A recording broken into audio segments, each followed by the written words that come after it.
믿는 사람들은 주의 군사니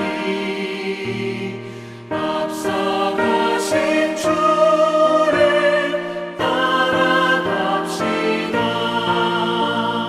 우리 대장 예수 길을 들고서 적잖아는 곳에 가신 것 보라. 믿는 사람들은 주의 군사니 앞서가신 주를 따라갑시다.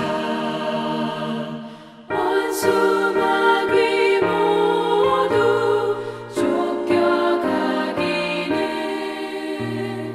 예수 이름 듣고 겁이 남이라. 우리 찬송 듣고 지옥 떨리니 형제들아 주를 찬송합시다. 믿는 사람들은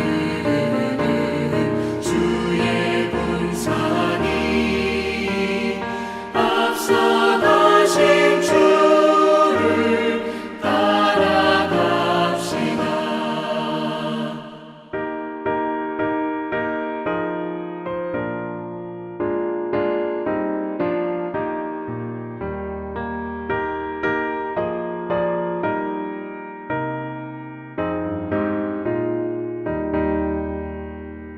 세상 나라들은 멸망당하나 예수 교회 영영 왕성하리라. 마귀 권세감이 해치 못함은 주가 모든 교회 지키심이라. 믿는 사람들은 주의 군사니 앞서가신 주를 따라갑시다. 백성들아 와서 함께 모여서 우리 모두 함께 해가 부르세. 영원토록 영광 권세 찬송을 우리 임금 주께 돌려보내세. 믿는 사람들은 주의 군사니 앞서가신 주를 따라갑시다. 아멘.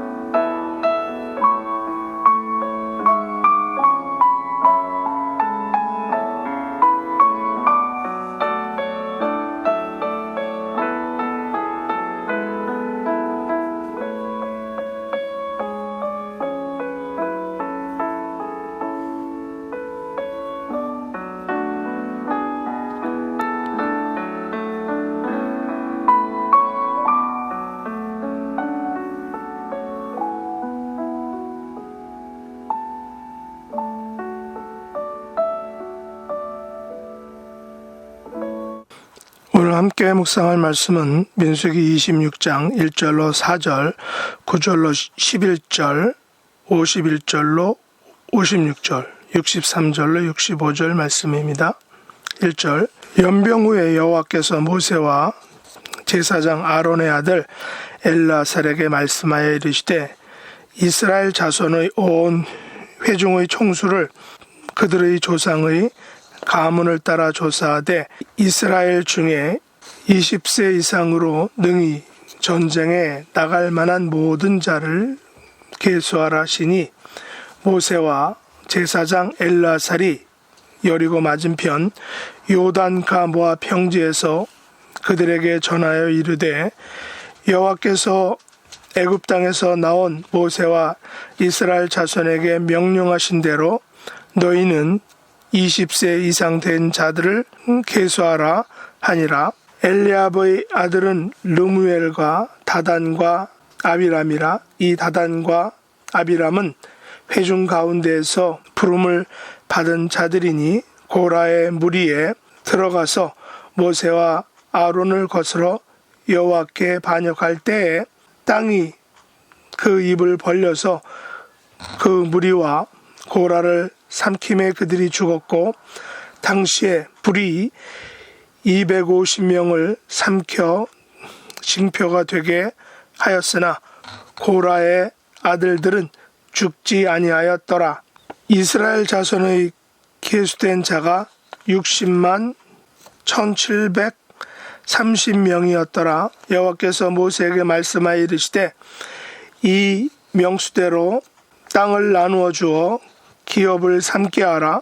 수가 많은 자에게는 기업을 많이 줄 것이요 수가 적은 자에게는 기업을 적게 줄 것이니 그들이 계수단 수대로 각기 기업을 주되 오직 그 땅을 제비 뽑아 나누어 그들의 조상 지파의 이름을 따라 얻게 할지니라. 그 다소를 막론하고 그들의 기업을 제비 뽑아 나눌지니라. 이는 모세와 제사장 엘르알이 계수한 자라. 그들이 여리고 맞은편 요단가 모압 평지에서 이스라엘 자손을 계수한 중에는 모세와 제사장 아론이 시내 광야에서 계수한 이스라엘 자손은 한 사람도 들지 못하였으니 이는 여호와께서 그들에게 대하여 말씀하시기를 그들이 반드시 광야에서 죽으리라 하셨음이라. 이러므로 여분네의 아들 갈렙과 눈의 아들 여호수아 외에는 한 사람도 남지 아니하였더라. 아멘. 오늘 말씀의 제목은 두 번째 인구조사의 이유입니다. 오늘 본문 민수기 26장에는 가나안 정복 전쟁에 나아갈 사람들에 대한 두 번째 인구조사에 대한 것을 다루고 있습니다. 이는 첫 번째 인구조사 후 무려 38년이 지나고 이루어진 조사입니다. 그 사이에 20세 이상 된 첫 세대는 거의 죽었을 것입니다. 이제 새로운 세대의 사람들을 계수하여 정복 전쟁을 준비하려는 것입니다. 이번 조사에는 나이든 모세와 그의 조카 아론의 아들 엘리아살에 의해 이루어졌습니다. 두 번째 인구조사에서 대부분의 지파들의 인구수는 증가하였습니다. 장자 루벤 지파는 감소세를 보였는데 이는 고라와 루벤 사람들이 반역을 꾀하다가 죽임을 당했기 때문일 것입니다.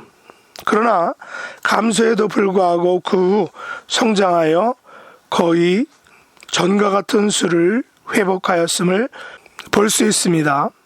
왜냐하면 첫 번 인구조사는 60만 3,550명이었는데 두 번째 인구조사는 60만 1,730명으로 거의 차이가 나지 않기 때문입니다. 이것은 광야라는 힘든 삶을 살았지만 하나님께서 아브라함과 야곱에게 약속하신 큰 민족을 이루어 주시겠다는 그 약속이 계속해서 성취됨을 보여주고 있다는 것입니다.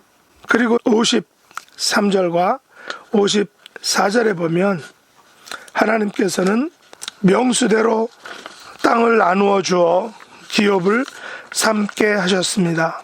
다시 말해 수가 많은 자에게는 기업을 많이 주셨고 수가 적은 자에게는 기업을 적게 주셨다는 것입니다.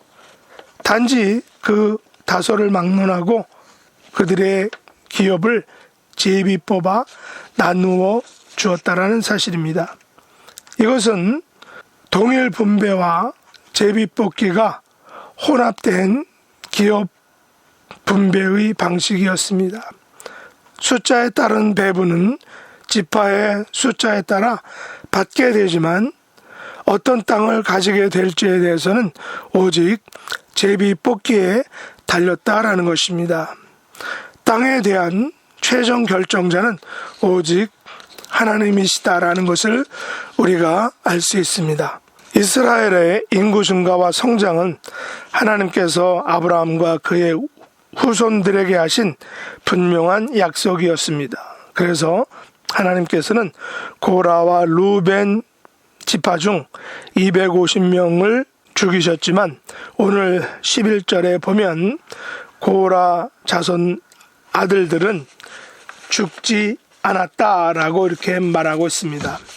일반적으로 정치나 역사 속에서 반역을 일으키면 구족을 멸한다라고들 합니다. 그러나 하나님께서는 고라의 반역에 대해서는 고라 자신에게 그 책임을 물었고 벌을 하였지 그의 자녀들에게는 묻지 않으신 것을 볼 수 있습니다. 만약 고라의 아들들까지 죽이셨다면 고라 가족의 대가 끊어져서 후손에 대한 증가를 약속하신 하나님의 약속이 중단되기 때문입니다. 하나님께서는 죄에 대해서는 자손까지 묶어서 처벌하는 연좌제식 처벌을 하지 않으신다는 것입니다. 그 사람의 죄에 대해서는 그 사람에게 묻는다는 것입니다. 그러나 64절과 65절에 보면 모세와 아론이 시내 광야에서 계수한 이스라엘 자손은 한 사람도 지금의 모압 평지에서 계수할 때에는 한 사람도 들지 못하였다라고 말합니다. 다시 말해서 38년 전 시내 광야에서 계수할 때 가데스 바네아 사건에서 여호수아와 갈렙을 제외한 모든 시내 광야 세대들은 한 사람도 남지 않고 광야 길에서 죽게 되었다는 것입니다.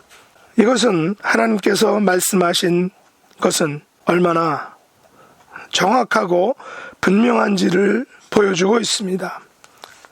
12명의 정탐꾼을 가나안에 보내고 정탐 후에 보고할 때 갈렙과 여호수아만 제외하고 불신앙적으로 반응하여 하나님의 진노를 받게 되고 그 벌로 가나안에 들어가지 못하고 광야에서 죽는다라고 하나님께서 말씀하셨기 때문입니다.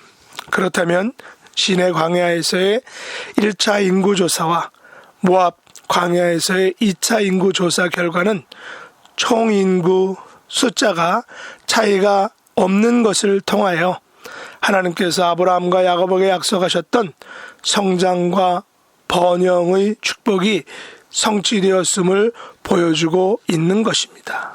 심지어 고라의 반역에도 불구하고 그의 아들들을 죽이지 않으신 것을 볼 수 있습니다.